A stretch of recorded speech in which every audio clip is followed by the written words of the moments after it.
Moi, je me souviens de mon exemple. Quand j'ai démarré, heureusement, j'avais déjà une machine. Et je me suis dit, le tout était de prendre la machine et de l'installer.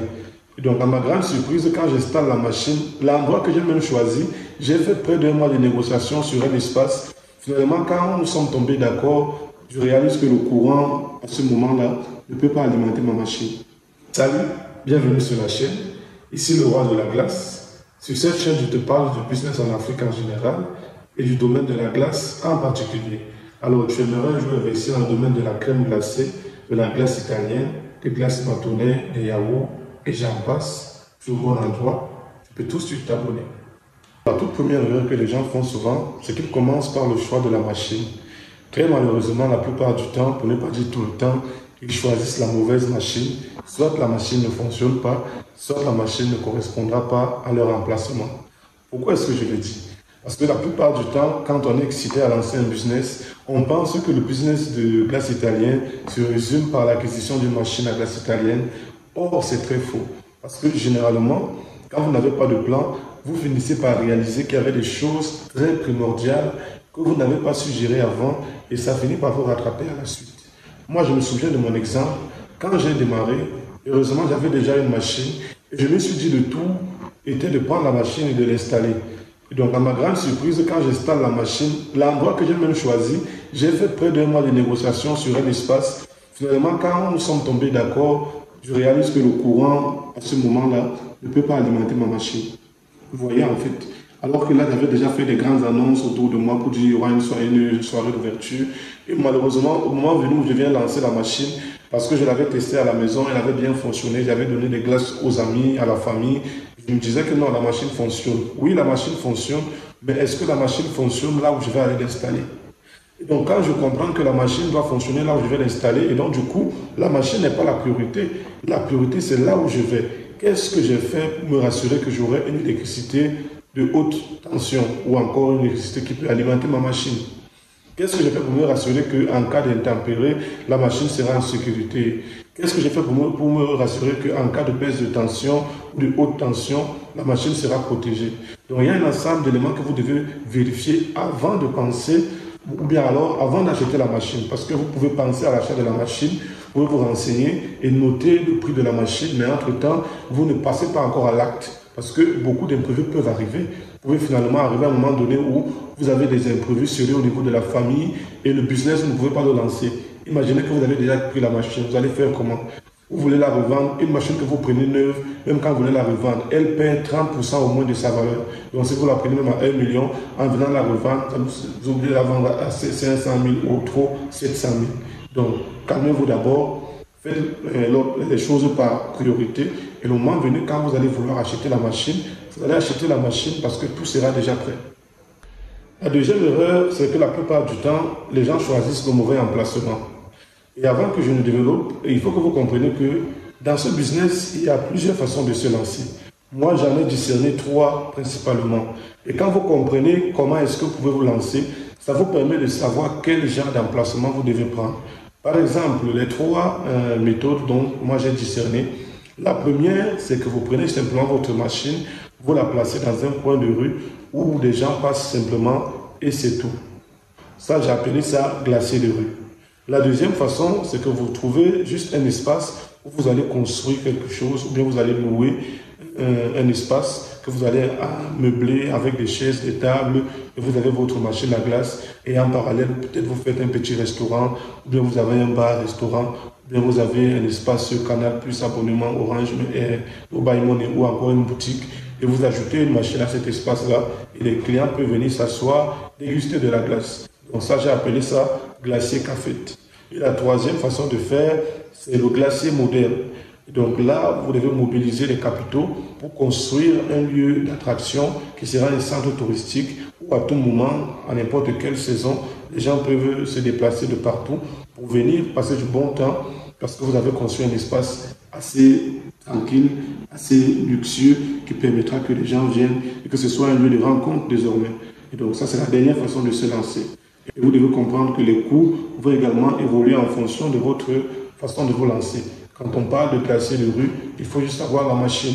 Quand on parle de glacier cafette, il faut avoir la machine cette fois-ci, avoir un espace qu'il faut louer de manière annuelle, penser déjà aux impôts, penser aux différentes tracasseries, les services d'hygiène, la mairie, et ainsi de suite. Quand on parle maintenant de glacier moderne, on parle déjà d'une industrie que vous devez mettre en place. Il faut penser à plusieurs machines, il faut penser à un système de gestion des ressources humaines, il faut penser à un système de gestion de stock. Et ça, c'est aussi des problèmes qui viennent avec ça. Donc, maintenant, imaginez que vous avez vu un concept quelque part que vous voulez mettre en place et vous dites non, je vais aller m'installer dans tel quartier. Pour ceux qui sont au Cameroun, quand vous prenez Bastos, vous allez vous installer à Bastos avec votre machine au bord de la route. Vous serez perdant.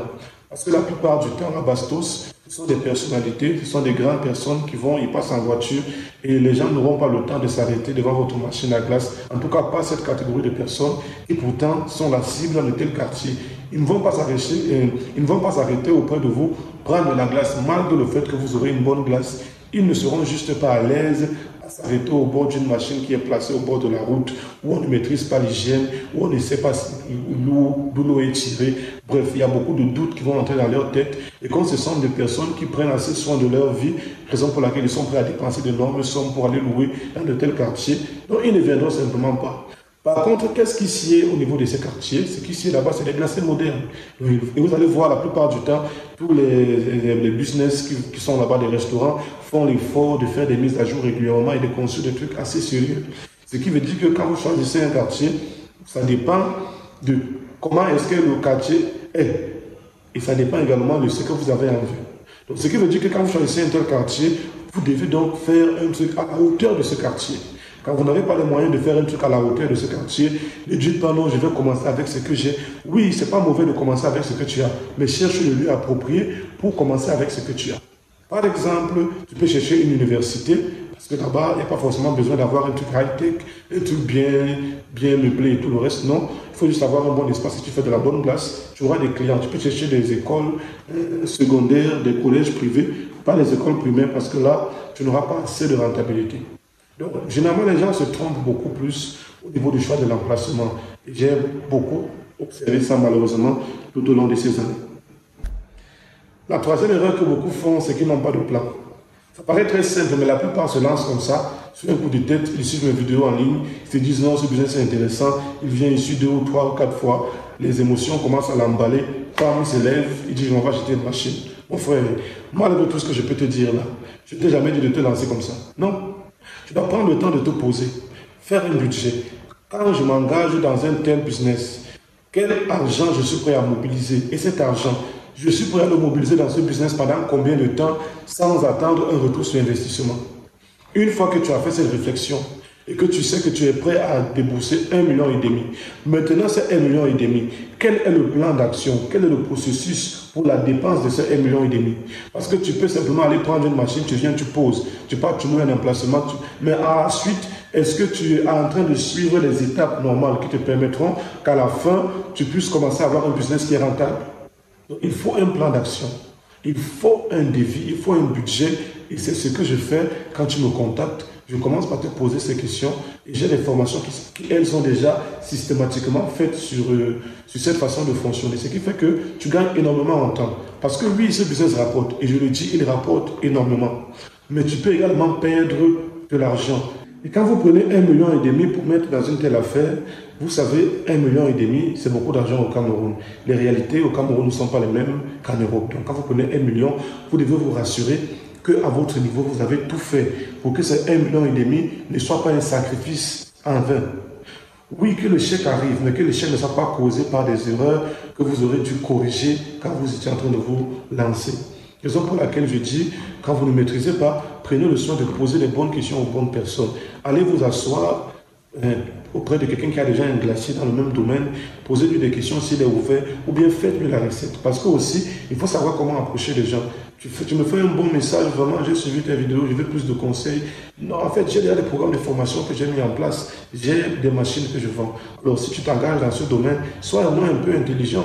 Tu ne peux pas acheter une formation. Au moins, dis-moi que tu veux une machine. En fait, trouve un moyen de pouvoir également rentabiliser mon temps. ça fait des années que je partage de la valeur. Quand tu me poses des questions directement par WhatsApp, alors que j'ai déjà répondu à ces questions sur ma chaîne YouTube, tu n'es pas en train de m'aider. Ne me dis pas forcément d'acheter une formation, mais trouve un moyen d'entrer en contact avec une bonne personne et les bonnes connexions, les bonnes relations. Il y a des choses à sacrifier. C'est donnant, donner. Tu ne peux pas forcément venir prendre. Il faut que tu apportes également quelque chose en retour. Donc, je fais cette petite parenthèse pour nos jeunes frères africains qui pensent qu'il suffit seulement d'écrire à quelqu'un pour dire je veux, et il n'a qu'à te répondre pour dire bon, monsieur le roi, voilà ça, prenez, vous avez tout. Non, ça ne se passe pas comme ça. C'était juste une parenthèse, les amis, donc je suis désolé si ça a énervé quelqu'un. On est ensemble. Donc, je disais tantôt, vous voulez vous lancer dans le business de la glace italienne, alors j'ai un ensemble de ressources qui vous seront très utiles. Au lieu de commencer à réfléchir, à vous casser la tête jour et nuit, laissez-moi simplement un message WhatsApp et on va parler ensemble de votre projet. Alors, si tu n'es pas encore abonné à la chaîne, c'est le moment de t'abonner. Laisse simplement un pouce bleu à la vidéo. Commente là si elle t'intéresse. Si tu as des préoccupations, n'hésite surtout pas et abonne-toi à la chaîne. En tout temps, je te retrouve pour une prochaine vidéo prochainement. Ciao!